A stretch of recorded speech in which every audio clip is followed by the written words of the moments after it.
Hello guys! Good morning! This is me, Jo, Filipina in Quezon City. Mamimili ako ng groceries namin for the whole week. At ito nga, nakapagbihis na ako ng yoga pants ko at saka crop top ko pala yung suot ko. Nagkuha na rin ako ng medyas ko at mag-ready na nga ako magsapatos dahil ayoko magchingelas kasi baka umulan and mabasa yung pa ako, maputikan or madulas ako sa labas. Kaya nga, nagmamadali rin akong umalis ng bahay. Iisip ko ngayon guys, nadadaling ko to. Kasama na dito yung wallet ko at saka yung listahan na bibilhin ko ngayong araw.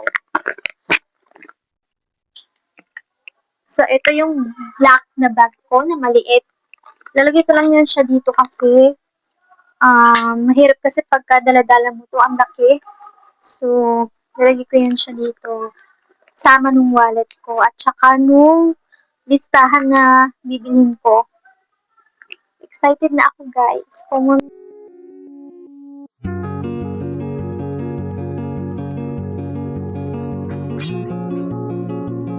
Hello guys, nakalabas na nga pala ako ng bahay namin. And pupunta nga pala ako ng Pluto. Sabi, busy na yung araw dito. Naglalakad pala ako ngayon papunta sa Pure Gold kung saan baga malapit lang yan siya sa amin eh. So, napaka-traffic dyan. Ito pala yung San Mateo. Matatanaw mo dyan. Yung galing sa amin, siguro mga 1 kilometro papuntang SM at saka Pure Gold. So, ngayon lang pinupuntahan dito ng mga Pilipino yung Jollibee. At dumaan nga pala ako sa bridge at nadaanan ko dyan yung river na yan, na San Mateo River. And napaka-traffic. Buti na lang talaga. Naglakad ako. Tumawid nga pala muna ako dyan, papuntang Dali. At napaka-traffic nga pala dyan sa lugar na yan. And yun nga, at nakapasok na ako sa Dali. Hindi ko alam na Dali pala yung pupuntahan ko. Akala ko Pure Gold. And ito nga, at nagbili ako ng oats ko kasi favorite ko yan kainin sa umaga. Kasama na rin yung gatas na para sa mga bata. At ang aking favorite na kape na iniinom tuwing umaga. Gayon nga, at ako yung namili ng mga pang-stocks namin ng pang 2 weeks. Yung mga corn beef, lahat na nandyan, sardines. At yun nga yung mga nakuha ko. And ito nga pala guys, ang total ng aking groceries ngayong araw, 1,107. At nakabalik na nga pala ako sa bahay, bitbit ang aking groceries na sobrang bigat. Ayun nga pala, nag-grab pala ako. And napaka-helpful ng driver ko na nasakyan kasi ang sabi niya sa akin, "Ma'am, wag kayong doon sa may highway, magasakay dun kayo sa gilid." Napaka-helpful ng Grab na yon. Salute you, kuya. So, ayun nga, nakapamili ako ng liver, pork liver yan na para sa aso namin, and chicken liver.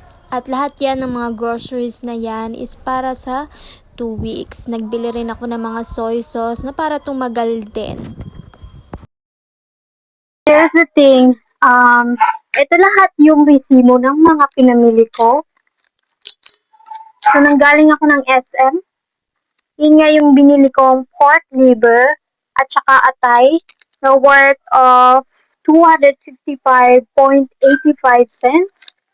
And nanggaling din ako ng Watsons para bumili nung galon na shampoo at saka shampoo with conditioner, which is Havana and Malunggay shampoo.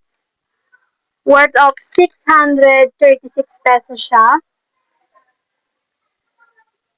636. And yung isa is yung sa Dali Everyday. Yung groceries ko, umabot siya ng 1,107 pesos.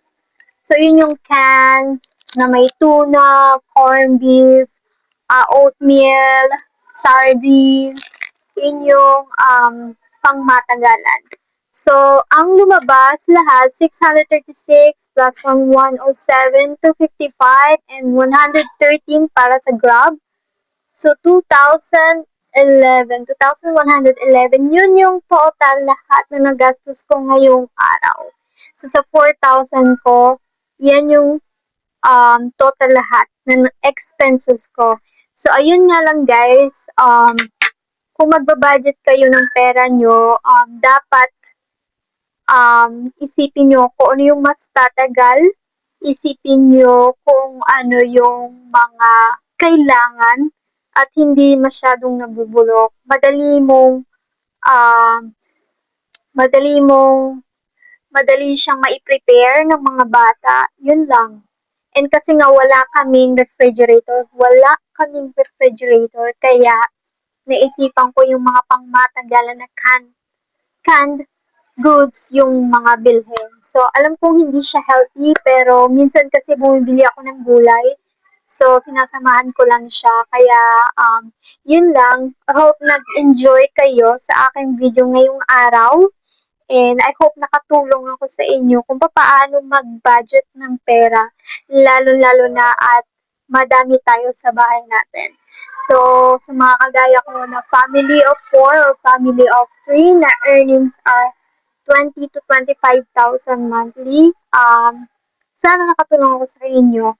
I hit the subscribe and hit the notification kung gusto nyo pang makita yung content ko everyday. Yun lang. Thank you po. Bye-bye.